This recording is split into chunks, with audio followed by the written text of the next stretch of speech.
Baghdad শহরের এক কোণে এক ছোট ঘরে বাস করতেন এক বুড়ো দর্জি।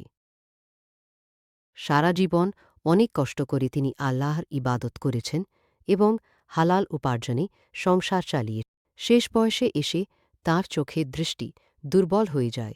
পিঠের ব্যথায় তিনি আর সেলাইয়ের কাজ করতে পারতেন না। দুঃখ কষ্টে পড়ে তিনি আল্লাহর কাছে সাহায্য চাইলেন।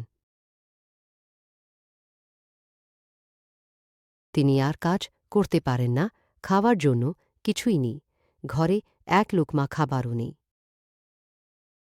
ঠিক তখনই দরজায় কেউ টোকা দিল। একজন এসে এক লোকমা খাবার এবং আল্লাহর নেয়ামত নিয়ে এল। বুড়ো দর্জি বুঝতে পারলেন এটা আল্লাহর অপার রহমত। যে হালাল উপার্জনে সংসার চালায়, আল্লাহ তাকে এক লোকমা খাবার আর আল্লাহর নেয়ামত। সত্যি অসীম।